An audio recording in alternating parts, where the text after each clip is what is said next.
it's all good, man. It's all good. So thank you, Ryan, for joining me today to talk about Batman Arkham Shadow. First of all, I wanted to talk about Camouflage Studios. How long have you been a studio, and how many developers work at Camouflage? Yes, Camouflage. Well, first of all, it's great to be on your show. I'm a long time viewer, and really love the content, and helps me actually keep informed with everything that's going on in the world of VR and MR. So thank you for that. But Thank you. been around since 2011, so we've been about 13 years, and we shifted exclusively into the world of VR game development around 2016. Yes, your first game was, well, I know of, is Republic, and I think Yeah, you know well. you remastered that as well, didn't you? Like a remaster of it of some sort, I think. We did, yeah. We brought to more modern platforms, and then we also that was our first VR game as well, and that kicked off a partnership with Meta, or at the time they were known as Facebook, that we didn't realize was going to be this not only this partnership, but that we were actually going to be acquired by Meta, which happened about 2 years ago. But yeah, our first foray into VR was when we got a phone call from Facebook, and they said, "Hey, we've got this Gear VR. We're gonna be launching this product called the Oculus Go, and we think that Republic would make for a great VR game." So the team worked really hard to get the game to run on a Galaxy S6 back in 2015, 16. And yeah, it was a launch title for Oculus Go, and then after that, obviously, Iron Man VR with Marvel and PlayStation. I was going to ask why you guys are doing VR as a development studio, because there's always those conversations about there's more success in flat gaming, and sometimes obviously there isn't. I actually think being in the niche, being good at the niche, can be very good. So yeah, why have you stuck around for VR, I guess? Is it something all the team enjoy? Is it the challenge? Is it... Well, I'd say that, well, personally, I've been interested in VR since the 90s. You know, I was in the shopping malls trying out the different kind of early VR technology, Was and that I virtuality? really, yeah, it Virtuality? Yeah, was virtuality and Nightmare like Dractyl. I can't yeah, yeah, remember the yeah, exact yeah, name, but yeah, Dactyl Nightmare. Dactyl Nightmare. There it Yeah. is. I remember the exact moment when I put the headset on. It was a huge headset.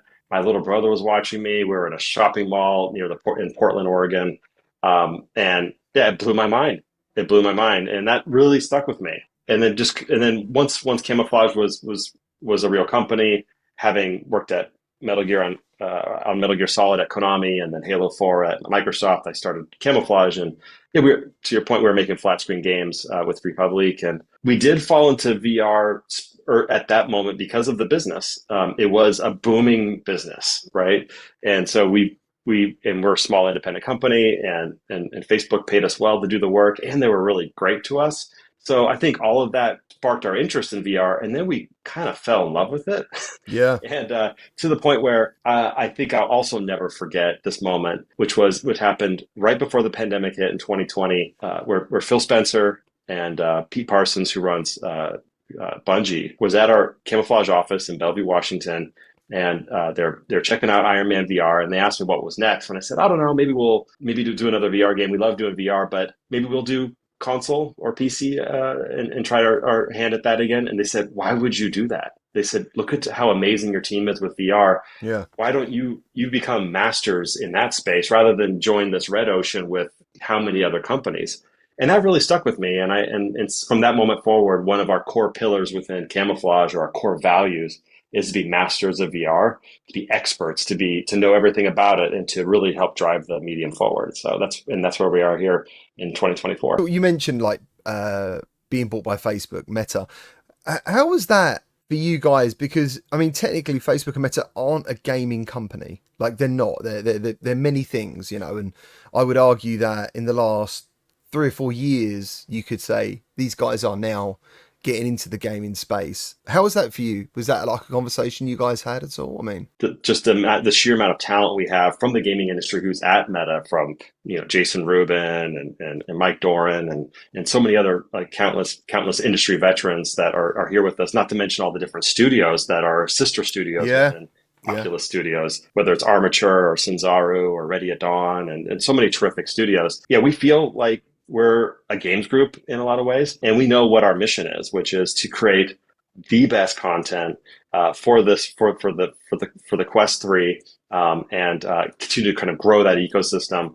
as part of this larger goal that Mark Zuckerberg and leadership have, which we're fully bought in on. What Armature did with Resident Evil 4 for Quest 2 was like a dream come true for me personally. As such a fan of that game. You know, I've bought that game on every system ever since GameCube. It all came together exceptionally well. The menu system, everything was just fantastic, and it's always stayed with me as like a real belief that this can happen. A flat game can come to VR, and it can be done exceptionally well by the right people. Yeah, and they couldn't have given it to a better team than our friends at Armature, right? Those guys are absolute masters, and yeah, can't wait for you to see what they got cooking up next. Nice. So, what is your history with the Batman Arkham game series? Like, for you personally, everyone has kind of their favorites, or like, yeah. What did you enjoy about them most? Well, I'd love to trade stories with you. I'd love to know what your entry was as well. But I guess I'll start by saying that it's weird how life works. It was on the couch of Brian Intihar in Los Angeles. It was August 2009, I believe, and I was working on Halo at the time. And we're about a year out from the release of Metal Gear Solid 4. My claim to fame for that game was that I worked extremely hard on the game and with the team to kind of rethink the controls and the inputs and the UX of Metal Gear in a way that made it much more mainstream friendly and much more fluid and fun to play. Yeah. And we got a lot of great accolades for that. And then a year and some change later, I play Arkham Asylum, and I'm just frustrated. I'm on that couch of Brian's, and I'm playing this thing. I'm like, they took it way further. They went way beyond and we should have done this for Metal Gear. Just how fluid and fun it felt to just walk, run, slide, grapple up as Batman, go into stealth mode, take that guys out. So simple, so clean, so beautiful. I think the very first one is still my best, and I think that happens with a lot of games, doesn't it? Like, because it makes the biggest impact. They just nailed it all with the Joker, everything, and the combat was just. I think it was kind of the first game that I'd maybe ever played like that system, because would have been before Spider-Man with the combo system and stuff, right. And that was super addictive, and then you unlocked upgrades, just so much stuff. It was just so compelling. From start to finish. And yeah, I don't think it's an exaggeration to say that the development team behind Arkham Asylum, Rocksteady, they revolutionized third person console based, controller based combat. You could see it just its influence on Spider-Man, on Shadow of Mordor, and countless other games. It's pretty incredible what that team did. Talking about combat, one of the screenshots that come up, and it sounds like for you, combat was a massive part of the Arkham series, and obviously talking about VR leads you down a path of like, how is this going to happen? And obviously I picked up snippets of information, but one of the biggest hints towards something was the screenshot showing the combo system, like the 1, the 2. Could you just go into that and like how you take an opponent down and then how you keep the combo going? We had to prove to ourselves and to Warner Brothers Interactive that we were the best developers to bring big new entry into the Arkham franchise, exclusive for Quest 3. And we had to do so by proving that we could take the classic freeform rhythm-based combat into VR and do it well. And that was the most intimidating, challenging aspect, I think, of the game's development. And all credit goes to the team again. Basically the same guys behind the flight mechanics and the shooting mechanics for Iron Man VR, that this was their next greatest challenge. And they proved me wrong too, because I didn't think it was actually going to be possible. I didn't think you could take the classic Arkham combat and translate into VR properly. Yeah. Because and I'm typically an optimist, but I was complaining and saying, so what are you going to do, Ryan Darcy, our design director? So in VR, you're just going to walk up to an enemy and just start punching at him, and that's going to feel like Arkham? It's like, Ryan, Batman doesn't walk across the room. He punches across the room.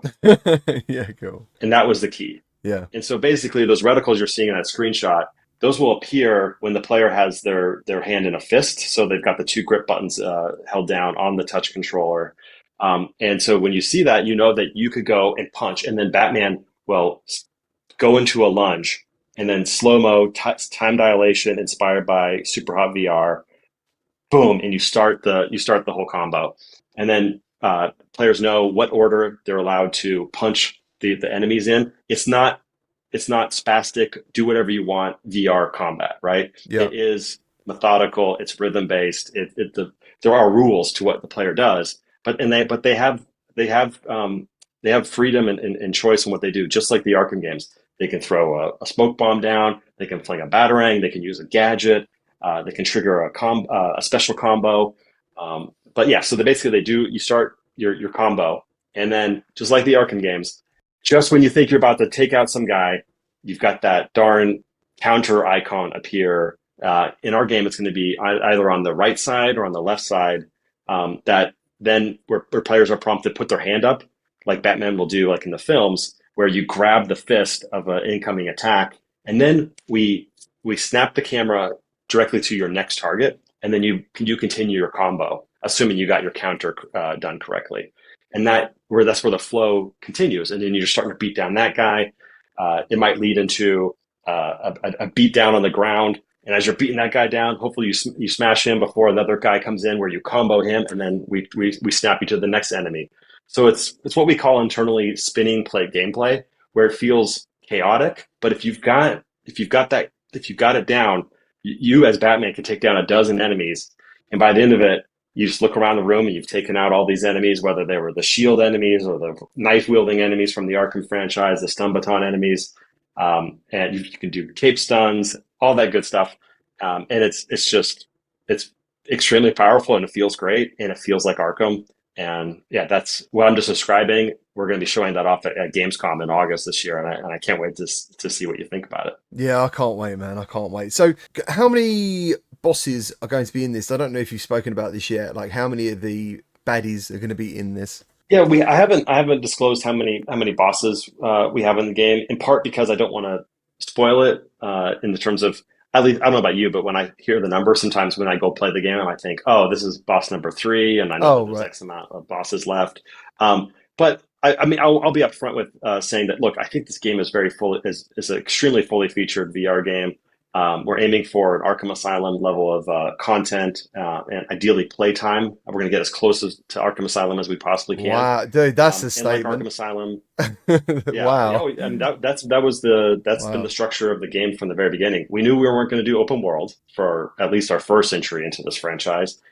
We love Arkham Asylum, and we thought, how great would it be to have those kind of open spaces that Arkham Asylum does have with their courtyard for players to explore, and then you've got your dungeons, and then you explore a dungeon, which they take about an hour, 2 hours to go complete a dungeon. When you're in the dungeon, you unlock a gadget that you can use in that dungeon, obviously, and then return to previous dungeons, and then go get the collectibles or unlock other areas of the previous dungeons. And that whole loop that they did with Arkham Asylum, I thought was perfectly paced. Yeah, And we're looking really closely at that pacing as well that Rocksteady did back in 2009. I think that's why I preferred that game. I liked the structure. You know, even though I can go anywhere I want and there's environments that are large to explore, it was a linear game, and I actually liked that. I think I liked that. Mm. So yeah, I mean, You and a lot of people. You yeah, and a lot of people really prefer that. And it's fun to see the banter online about some people prefer City for really good reasons, and some people like you, they prefer Asylum for the reasons you just described. is there a Batcave?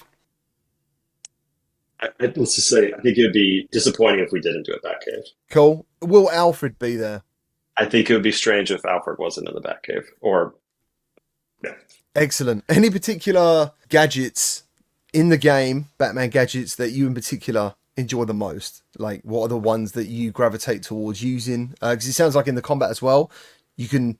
I'm assuming like that you're only going to have a certain amount of smoke to throw down, maybe, or use a certain amount of batarangs, or they're on a timer, something like that. Interesting. Yeah. So you nailed it for both smoke bombs and batarangs. So we have some limitations to them, so players aren't just spamming them, but Yeah. they all make sense, and they're hopefully it's really clear to the player when they could use them, and they're extremely powerful weapons and tools actually. One of the I mean I don't have to explain to you why what the about the power of VR and the added fidelity you get and this added dimension you get as a player, but being able to use your batarang not only as a weapon to just to stun enemies or to use it to distract enemies, but you could use it to cut wires and police tape in our game. That was inspired by the Robert Pattinson, Matt Reeves Batman film from 2 years ago. Wow. But I think to answer your question, the gadget that I just absolutely love using is the gel launcher. Um, and I think in VR, it just makes it's a total game changer. I absolutely love um, using the gel launcher in combat, where you spray some explosive gel on the floor while you're fighting, and then detonate it when guys are around there. Or when we have some really cool areas in the game where they're some of it's golden path and some of it are secrets where you're climbing and then you can see an explosive gel wall when you go into detective vision. And then you can look, and then you just look down your utility belt, you grab the gel launcher, and while you're hanging with one hand in VR and with the other hand, you pop the explosive gel up there onto the wall, and then you blow it up, and then you pull yourself up and climb up into that new crevice. You can't do that in any flat screen game. And I think that those are the moments where people say, like, okay, this is Arkham, but this is different. This is an evolution of what you can do thanks to the technology, thanks to the Quest 3. Gadgets to use, just quickly going back to it. Can you explain what you do with the grapple gun? But I think for a lot of people, the grapple gun is one of those things, one of those iconic moments in many movies as well. Like when he shoots it, it matters. So yeah, can you talk about the grapple gun quickly? Yeah, the grapple gun is such an important aspect of players' locomotion as Batman. And so you can run, walk, slide, intervents as Batman. You remove the vent, you go underneath. You could be in floor grates where you can kind of stealth take down enemies. But at any point where a point that does look grappleable, it functions very similar to the other Arkham games. You see a reticle on there that'll tell you you can grapple up there, and then at any point you press the A button on the touch controller or the X button. It's on both buttons. It's the bottom face button, and then the grapple gun just shoots out, takes you to that point, and zips you on up in a way that we've developed that's super comfortable, inspired by what we did with Iron Man VR. And so that has proven to be such a great feeling. It's so integrated into how the game feels and flows, but an incredible challenge because our game is an open world, as I mentioned, and you can't go anywhere and everywhere. So we have to be the onus is on us as the designers to make it very clear to the player what is a grappleable point and what clearly is just art and just outside of the realm of where players are allowed to go. And that's quite frankly. So tonight I'm doing another review with Bill Green, one of our other design directors on the game, and I want to say that 20% of our feedback is giving feedback to the team. And he worked on all the other Arkham games at Rock City, by the way. It's the feedback is Oh, making sure that it wow. feels good and it's clear to the player. And he's always given feedback about how you make it clear, where you can go into grapple points, where it shouldn't be allowed, and all that. And it's been an education for me. Sounds awesome. Can we quickly talk about the cape? Because I'm thinking in another interview I read that you can Yeah, basically grab the cape. that's right. So Yeah. yeah, you basically you just grab your cape with using the grips on the touch controls on the touch controllers, and when you do that, and it just puts you into a glide, and players can glide wherever they want to go, and it's either used for navigation or they can go into a glide kick if you remember from the Arkham games. That's what I was waiting for. That's what I was waiting for. I was waiting for you to say that. Cool. And we have full body IK too, so it's not just you're seeing some. It's not just an invisible thing hitting the enemy's face. We got the full arms, the chest, the full utility belt, and the legs. And so when you do your glide kick, again, time dilation, kick right into the guy's face, and that's where you can start a big combo while you're taking guys down. Oh man, this sounds very cool. Can you explain the parts where you'll go from third person to first person? How does that work, for example? Because there was a screenshot where Batman was looking down on top of a city rooftop in third person. Oh, interesting. I didn't even think about that. That I think is fair to say is more of an interpretation of. We wanted to get Batman in the shot to show that Batman is in Gotham City. All right. We actually don't, unlike Resident Evil 4, which I think is a terrific example. We actually don't cut out to third person in what we're shipping with this fall. We did have a lot of that, and maybe post ship we could talk again, and we'll talk about all of the features and all the ups and downs of development. And one of the things we did to explore was more third person moments, but we just kept coming back to one, the player to feel like Batman, and so we actually ended up removing all of those third person elements. Something that happened in the VR version of Arkham, which to be fair is just a detective story. There is no action. One of the bits that stayed with gamers mostly is becoming Batman when they put the gauntlets on, when they put the helmet on. Obviously, in the Arkham series, that has never actually happened, as far as I know. You don't. I think one of them you're kind of Bruce Wayne, but you don't really care about the transition. As in VR, it was a big deal. That transition was a big deal. Is there anything like that for anyone here? Are we Batman from the get-go, or are you Bruce Wayne in a suit and then you become Batman? We do have a transition to allow players to become Batman that is inspired by Arkham VR. I think they did it unbelievably well. A lot of areas, I think that Rocksteady team did unbelievably well with Arkham VR.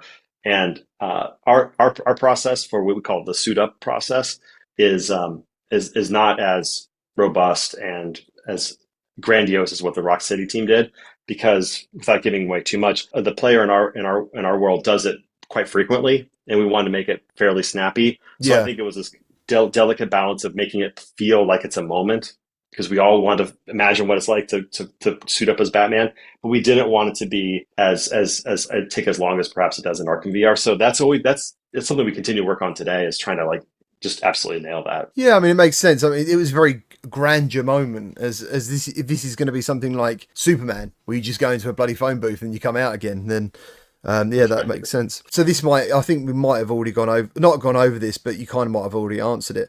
I was going to ask about flying and challenges. So like, obviously you have like the VR challenges or VR missions.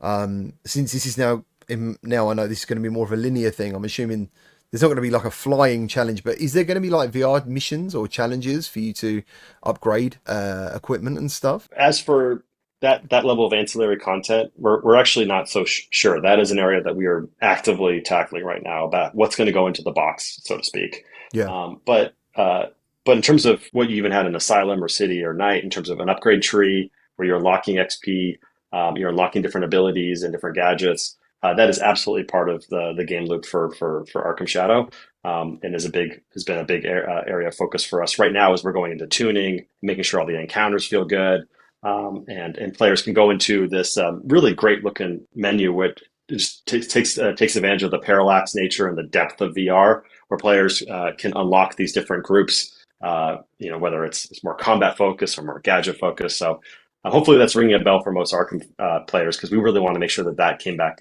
was integrated into the game as well. That sounds absolutely awesome. We've already touched on game length, which sounds a good, I don't know, 8 to 12 hours or maybe more, I guess, because of replayability. Any collectibles? Any collectibles for Yeah, people? lots, plenty of collectibles. It wouldn't be an Arkham game without plenty of collectibles. We're really leaning into the VR nature of the game, and the different puzzles you can do with the Batarang and with the other gadgets, and fun you can have with perspective. And so, yeah, we are littering the game with lots and lots of collectibles. Some that are just fun to get, some are story-based collectibles. So there's going to be no shortage of that in Arkham Shadow. Awesome. You mentioned going into the box, which is a question I put on here, but I kind of erased it a little bit. So limited edition games do digital boxed versions of games. Is there any way that we could get any physical media of this game? It's something I'd love to figure out. It's high on my list of things to bug all of my different partners at Meta and Warner Brothers and DC about, but not the top of the list, because I No, think of what ends up course. happening, I think I would assume for a lot of developers, is like they want it just as much as you do. But then we look at our list of things to do in order to ship the game, and we're like, okay, put that by the wayside. Not to say that I wouldn't want it. I, No, w- of course. I want the manual. I want it on my shelf alongside all the other Arkham games. But yeah, we're all not making it easier for ourselves as everything becomes more and more digital, right? And so I know, man. Collecting you know how it things goes. is collecting things seems to be just a retro thing only at the moment, which is a bit of a shame. Meta recently merged with bHaptics. Any bHaptics implementation going to happen? I mean, and the only reason I say this is because I remember the first time I wore a bHaptics vest, my wife said that looks like Batman's armor. It kind of does, and I kind of thought to myself, well, knowing this was going to happen, how cool would it be if you could get like a limited edition one with like a Batman logo? Yeah, I know we have to wrap up pretty quick, but let me just say I don't have nothing to announce on that front. But we were mainly focusing on, there is some cool technology that we're using for the haptics for the touch controls Yeah. for the game, and also on the audio side that I'm not sure what we're going to be able to reveal. But we're doing some very interesting things when it comes to spatial audio for this title that no other game has done, which I'm excited to talk to you about as well. Ryan, thank you ever so much for all your time, dude. I really appreciate it. Good luck with everything you and the team are doing. It really does sound like you are doing the fans a great service with this. So thank you very much. Well, speaking of service, you do the community a great service by putting by reviewing and putting and previewing all the great content that's coming out on the Quest platform. I've been telling this to a lot of different people that look, with Batman Arkham Shadow, it's our job to make the absolute best game that makes it so everybody absolutely wants to get into the Quest 3 to not only play this game, but then they know that they've got dozens and dozens of terrific VR and MR games that they can then jump into. And I think channels like yours are very important because they know that they can jump in there and somebody who is as familiar with you as you are and as such a good communicator as you are too, just walk through. This is why this game is great. This is why it's a breakthrough. This is why it's a must play. And so I'm just so excited about this holiday, right? I think the Quest 3 is going to have a terrific lineup. Couldn't be more excited for Behemoth and for Hitman and for Mm. Metro Awakening and Alien. So yeah, hopefully we're one of many must-have titles for the Quest 3 this holiday, and looking forward to seeing all your coverage on all that stuff. Take care, Ryan. Thank Thank you. you.